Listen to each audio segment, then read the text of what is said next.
Hello everyone. तो आज हम स्टार्ट करेंगे अपना लेक्चर नंबर 5। 4 लेक्चर हम अपने ग्रेविटेशन के कंप्लीट कर चुके हैं और आज हम स्टार्ट करेंगे कैपिलर्स लॉ। तो लेक्चर स्टार्ट करने से पहले मैं आप लोगों से कुछ कहना चाहूँगी। कुछ बच्चों के डीएम आ रहे हैं कि मैम प्लीज़ इस सीरीज़ को कंटिन्यू रखिएगा और सिलेबस भी कंप्लीट कराइएगा।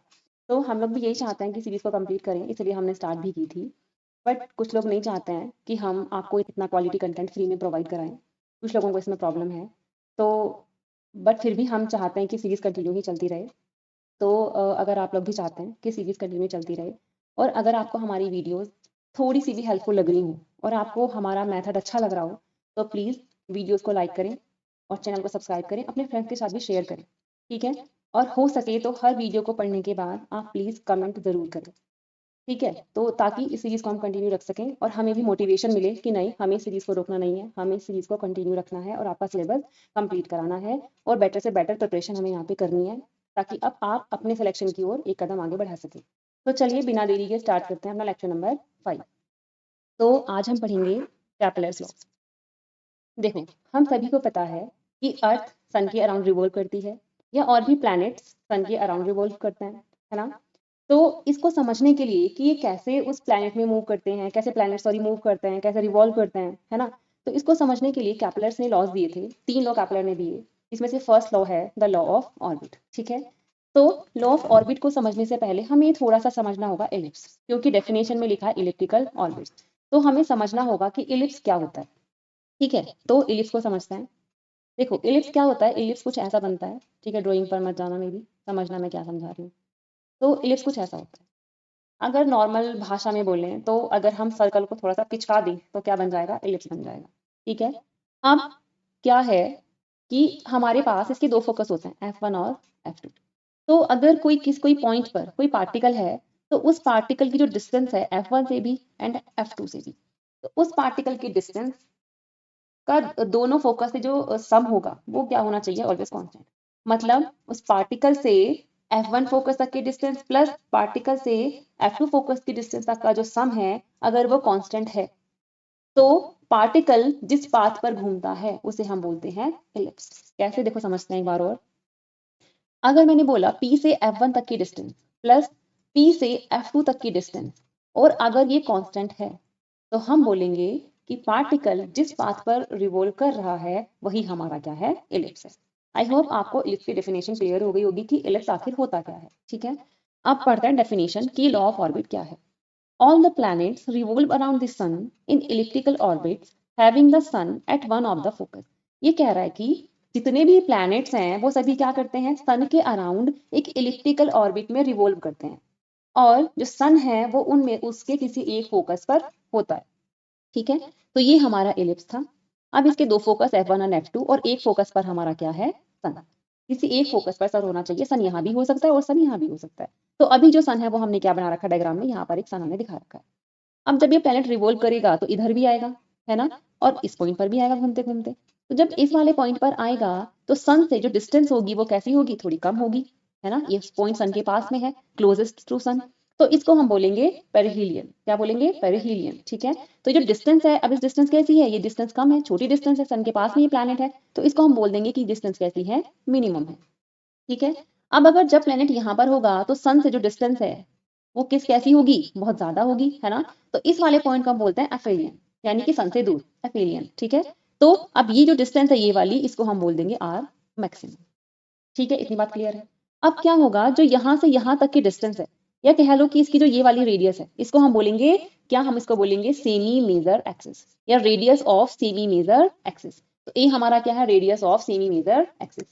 अब जो ये हमारा ये वाली जो डिस्टेंस है ये बी है और ये भी क्या होगी? यहाँ पर भी बी होगी। तो जो बी है इसको हम बोलेंगे रेडियस ऑफ माइनर एक्सिस, ठीक है? तो ए को हम क्या बोलते हैं? Radius of semi major axis. आपको ये सेमी मेजर एक्सिस याद रखना है, सेमी मेजर एक्सिस, ठीक है? ऐसे ही बी क्या हो जाएगा हमारा? Radius of semi minor axis, ठीक है? कितनी बात क्लियर है? अब अब एग्जाम्पल हमें पता ही है, ये सब आपको पता ही है कि कौन कौन सन के अराउंड रिवॉल्व करता रहता है। तो हमारा 2a क्या है? मेजर एक्सिस एंड 2b क्या है? Minor axis. इतनी बात आपको अच्छे से समझ में आ गई होगी। क्या थी डेफिनेशन? कि जितने भी प्लैनेट्स हैं वो सभी रिवॉल्व करते हैं सन के अराउंड और सन दोनों फोकस में से किसी एक फोकस पर होता है। जो पास वाली डिस्टेंस है उसको बोलते हैं पेरिहेलियन उस पॉइंट को, और जो दूर डिस्टेंस है उस पॉइंट को हम बोलते हैं एफेलियन। मिनिमम डिस्टेंस को आर मिनिमम और मैक्सिमम डिस्टेंस को आर मैक्सिमम हम बोलते हैं। ठीक है, अब एक टर्म आती है इसेंट्रिसिटी। तो ऑलवेज ध्यान रखेंगे जो इलिप्स है ना, तो इलिप्स के लिए जो इसेंट्रिसिटी है वो ऑलवेज 1 से कम होनी चाहिए। किसके बीच में होनी चाहिए? 0 to 1, इसके बीच में होनी चाहिए, इसको भी हम ध्यान रखेंगे। अब एक छोटा सा एमसीक्यू लिखा है, according to the first law of planetary motion the planets move in. तो क्या है? Circular orbit with the sun at the centre, तो सर्कुलर तो होती ही नहीं है। ठीक है, elliptical orbit with the sun at the centre, sun तो सेंटर पर नहीं होता है। Elliptical orbits with the sun at one focus, ये करेक्ट है ना, और पैराबोलिक वाला गलत हो जाएगा, तो ये हमारा ऑप्शन करेक्ट हो जाएगा। जितनी भी थ्योरी हम पढ़ते हैं, आपको जितने भी इजी क्वेश्चन है, डायरेक्ट क्वेश्चन है, उनको अच्छे से पढ़ लेना है, क्योंकि कुछ क्वेश्चन डायरेक्ट भी आएंगे, है ना। देखो जरूरी नहीं है कि सारे क्वेश्चन कंसेप्चुअल होंगे, नहीं, कुछ क्वेश्चन डायरेक्ट भी होंगे, तो जो इजी क्वेश्चन है वो हमारे गलत नहीं होने चाहिए। ठीक है, नेक्स्ट हमारा क्या है? Distance from sun. अब डेफिनेशन, पेरिहेलियन पी, हमने बोला था ना 2 पॉइंट माने थे, ये पी वाला पॉइंट था, इसको पी लिखेंगे, है ना, पेरिहेलियन, और ये हमारा क्या था? ए।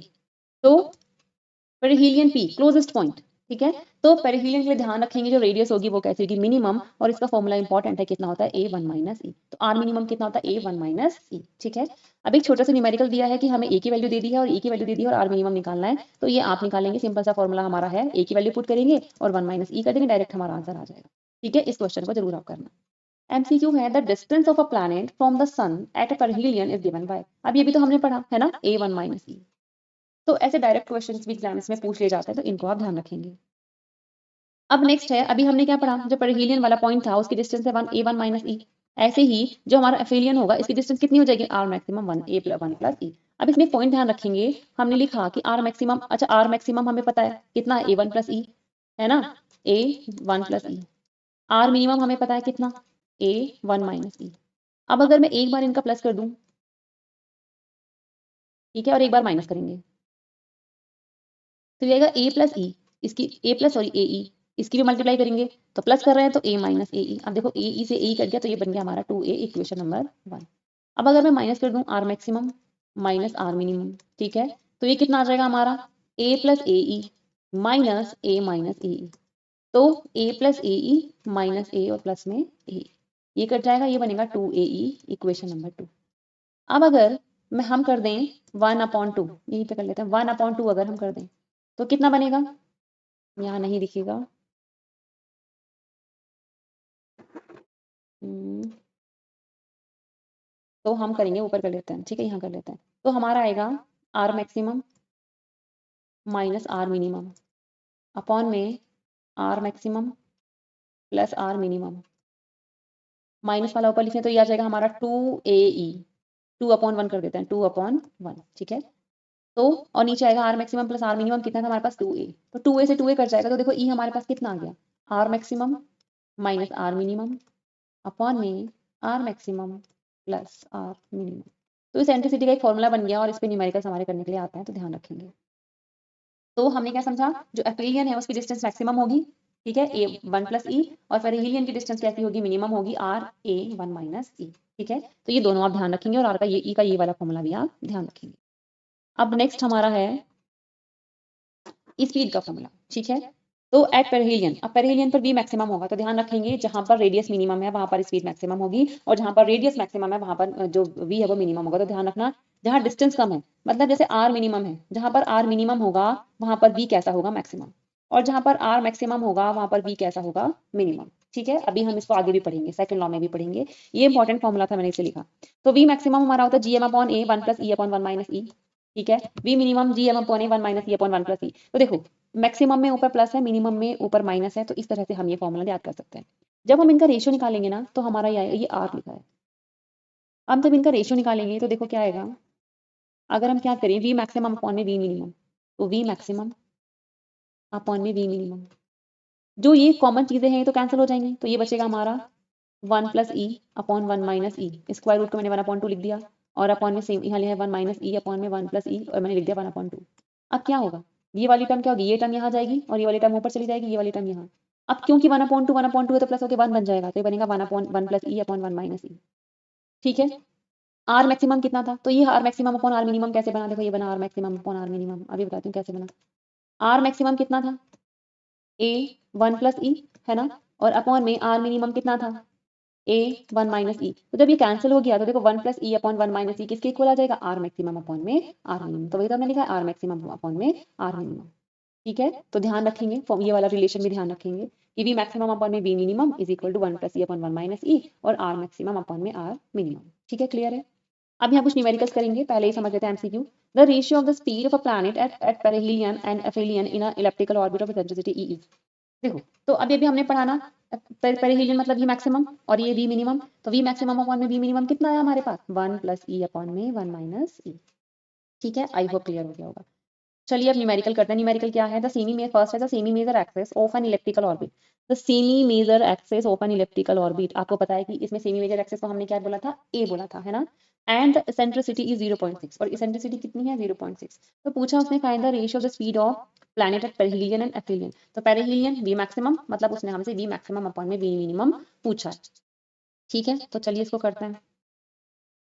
उसने हमें दिया है कि जो फर्स्ट क्वेश्चन में जो ए है वो हमारा कितना था, हमारा था जी 2 इंटू 10 की पावर 11, 2 इंटू 10 की पावर 11 मीटर एंड ई था 0.6।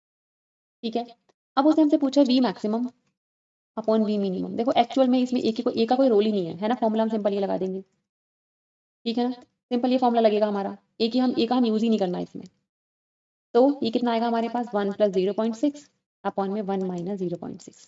तो ये आ जाएगा 1.6 अपॉन में 0.6, ये सॉरी 0.4, ये कट जाएगा 4 4 16, तो 4 अपॉन 1। ठीक है, तो रेशियो कितना आ गया 4:1। ये हमारा रेशियो आ गया। उसने हमसे रेशियो पूछा था तो ये आ गया हमारा आंसर फर्स्ट क्वेश्चन का। ठीक है, अब देखते हैं आगे क्या क्वेश्चन दिया उसने हमें। नेक्स्ट है for an elliptical orbit eccentricity दे रखी है 0.8 and the speed of planet at aphelion is 10 kilometre per second. तो अफेलियन क्या था हमारा, देखो वी मिनिमम, मतलब हमें वी मिनिमम दे रखा है और यहाँ पर उसने हमसे वी मैक्सिमम पूछा है। देखो क्वेश्चन में ध्यान रखना, आपको वी मैक्सिमम वी मिनिमम नहीं देखा, ये आपको खुद याद रखना है कि अगर पेरिलियन दे रखा है तो क्या हम वो वी मैक्सिमम है और अफेलियन दे रखा है तो वो मिनिमम है, ये आपको खुद याद रखना होगा। तो क्या था, इसेंट्रिसिटी 0.8 है और वी मिनिमम हमें दे रखा है 10। तो इसेंट्रिसिटी 0.8 थी और वी मिनिमम हमें दे रखा था 10 किलोमीटर पर सेकंड। अब एक चीज ध्यान रखेंगे, यहाँ पर उस समय स्पीड की यूनिट दे रखी है किलोमीटर पर सेकंड। अगर आंसर भी किलोमीटर पर सेकंड में है तो ठीक है, अगर सपोज मीटर पर सेकंड में है तो हम इसको किलोमीटर पर कन्वर्ट कर देंगे। ठीक है, तो formula v maximum upon v minimum is equal to 1 plus 0.8 upon 1 minus 0.8। तो वी मैक्सिमम निकालना है, वी मिनिमम उसने हमें 10 दे रखा है, इंटू ये आ जाएगा 1.8 अपॉन में 0.2, है ना। तो 2 9 18, ये आ जाएगा 90 और हमने लिख दिया किलोमीटर पर सेकंड। ठीक है, ऑप्शन में अगर मीटर पर सेकंड होगा तो आप कन्वर्ट कर लोगे, नो प्रॉब्लम। थर्ड क्वेश्चन है in an electrical orbit the speed of planet at perihelion is 40 kilometre per second. अब उसने हमें क्या दे दिया, उसने हमें दे दिया पेरिहेलियन वी मैक्सिमम दे दिया और अब उसने हमसे बोला है कि भाई क्या निकाल दो, वी मिनिमम निकाल दो। तो इस क्वेश्चन को आप खुद करेंगे और प्लीज कोशिश करिएगा कि जितने भी न्यूमेरिकल्स हैं आप वीडियो को पॉज करके खुद से आप पहले सॉल्व करें, तब उसके बाद आप वीडियोस देखें। ठीक है, और जो भी क्वेश्चंस हैं जिनको आपको ये करने के लिए मैं बोलती हूँ, प्लीज आप कमेंट में बताइए कि आपका आंसर कितना आ रहा है। ठीक है, काइनेटिक एनर्जी और पोटेंशियल एनर्जी का क्या फर्क पड़ेगा। तो पहले हीलियम पर काइनेटिक एनर्जी मैक्सिमम होगी और पोटेंशियल एनर्जी मिनिमम होगी, मींस मोस्ट नेगेटिव होगी। और एफिलियन पर क्या होगा, काइनेटिक एनर्जी मिनिमम होगी और पोटेंशियल एनर्जी मैक्सिमम होगी, इसका मतलब है लेस नेगेटिव होगी। तो ये भी आपको याद रखना है। ठीक है, इन पर आपके क्वेश्चंस बन सकते हैं। नेक्स्ट है सेकंड लॉ, बहुत इंपॉर्टेंट है सेकंड लॉ भी, है ना। आपको पता है कि कैपलर्स के तीनों लॉ बहुत इंपॉर्टेंट है। थर्ड लॉ पर तो न्यूमेरिकल ये लगा लो कि आप कितनी बार न्यूमेरिकल थर्ड लॉ पे रिपीट हो चुके हैं। ठीक है, लेकिन हमें नहीं पता कि क्वेश्चन सब कहाँ से बनेंगे, तो हमें तीनों ही लॉज अपने अच्छे से पढ़ने हैं और प्लीज कोशिश करना कि जितना डीपली आप पढ़ सकते हो, है ना, तो उतना आपको पढ़ाई करनी ही करनी है। Second law, law of area इसको बोलते हैं। The radius vector drawn from the sun to the planet sweeps out equal area in equal interval of time. ये कह रहा है कि सपोज कोई प्लैनेट है जो क्या कर रहा है, वो रिवॉल्व कर रहा है इसके सन के अराउंड, है ना। तो कह रहे हैं कि जो वो इक्वल एरिया कवर करेगा इक्वल इंटरवल ऑफ टाइम में। सपोज ये वाला एरिया इसने टी टाइम में करा और ये वाला एरिया इसने कोई टाइम में करा, तो कह रहा है कि कितना भी एरिया हो चाहे तो वो किसमें करेगा, इक्वल टाइम इंटरवल में वो क्या करेगा, वो एरिया कवर करेगा या स्वीप करेगा। ठीक है, तो अब हमने माना कि हमारे पास कोई प्लैनेट था जो सन के अराउंड रिवॉल्व कर रहा है। तो जब ये प्लैनेट यहाँ था तो इसकी स्पीड कितनी थी, u1 या v1 आप कुछ भी मान सकते हो। और dt टाइम में क्या करा उसने, a1 एरिया क्या करा, कवर किया। ठीक है, ये a1 एरिया है पूरा।